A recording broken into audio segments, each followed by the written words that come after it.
Moja ya jukumu la Jeshi la Zimamoto na Uokoaji ni kufanya maokozi kwenye asasa kwenye mafuriko, ajali za barabarani na vitu kama hivyo. Sasa ukizingatia katika mkoa wetu wa Kagera kipindi hichi cha masika, mvua nyingi zinaendelea kunyesha.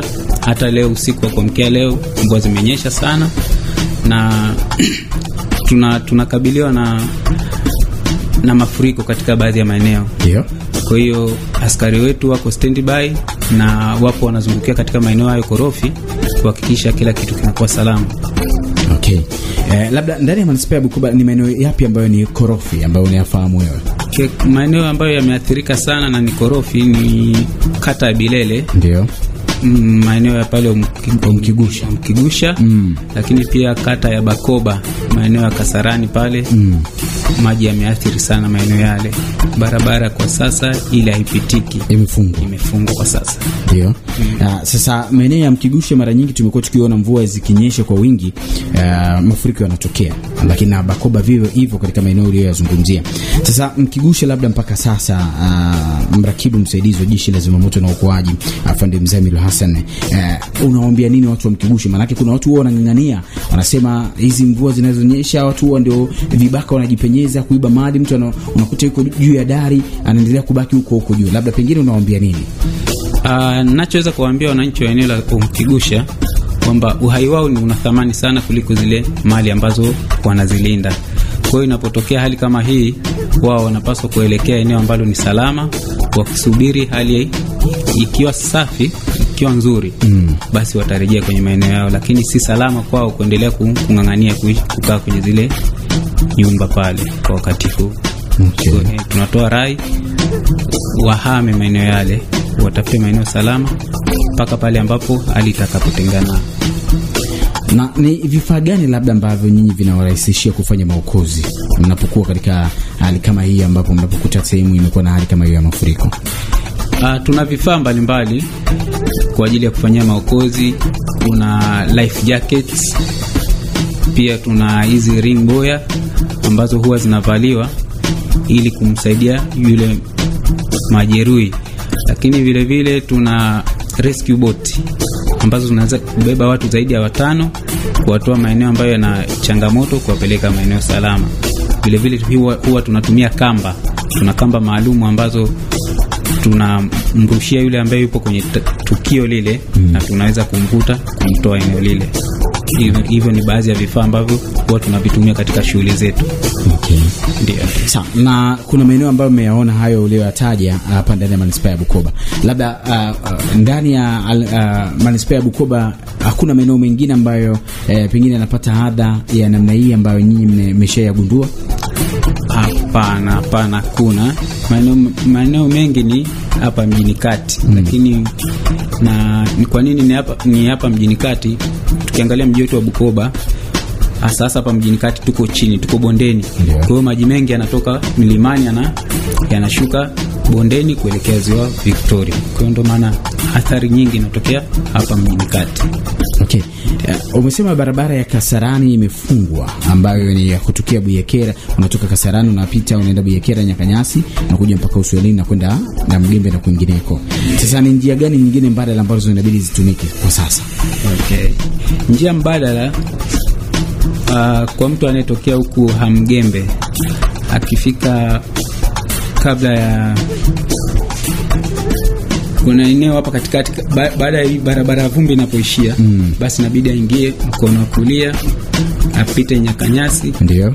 Kabla kuelekea Buyekera kule kuna barabara inakatiza pale kuelekea kwenda Uswahilini. Basi aingilie pale, aingie mjini kati kuendelea na majukumu yake mengine. Okay. Asipitilize kuelekea kule Buyekera kwa sababu barabara kule haipitiki kwa sasa. Okay. Ndio. Na anayetokea labda Kibeta, Kitendaguro kuja kuingia mjini kati, anayetokea Kibeta apitie barabara tunaita ya Kashura. Ndio. Apitie ya Kashura, ateremke ule mlima. Kwa hiyo barabara hii ya inayoungana na inayotokea Buyekera kutana hii ya Kasarani atakuwa bypass. Atazungukia apite daraja la Kasarani aingie mjini kati. Ndio. Sasa kuna maeneo mengine ambayo pengine mvua zikinyesha na yenyewe yanapata adha. Maeneo ya Mkigusha, mjapata taarifa za maeneo ya Mkigusha huko Kashai Mkigusha? Okay, kule bado hatujapata taarifa kama hali ni tete kiasi gani, lakini kutokana na hizi mvua zinazoendelea kunyesha, tunaamini pia kule napo kutoka kuna changamoto. Okay. Ndio. Sawa. Tumezungumzia kuhusiana na watu ambao wanaishi maeneo hayo, lakini kuna maeneo mengine ambayo huwa yanakuwa na madimbwi. Mvua kama hizi zikinyesha, maeneo yanakuwa na madimbwi ya maji yanajaa katika maeneo hayo. Watoto ambao wako umri ule wa kujitambua, mara nyingi huwa tunasikia taarifa za kudumbukia na watu wazima wengine. Sasa nyinyi kama zimamoto labda na waokoaji, maeneo hayo yenye madimbwi mnashauri nini? Kipi kifanyike? Okay. Maeneo kama hayo ambayo kuna madimbwi au kuna vivuko vile vya muda, unakuta labda watu wameweka mabanzi tu miti.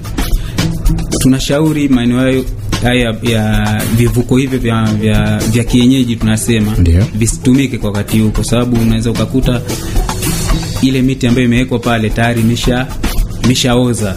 Kwa hiyo mtu anapopita anaweza akapata adha, akadumbukia kwenye ule mto, au wale watoto ambao tunategemea bado hawajaweza kujitambua, basi wasicheze maeneo yale. Wazazi wawe makini kuhakikisha watoto wao wanacheza maeneo ambayo ni salama.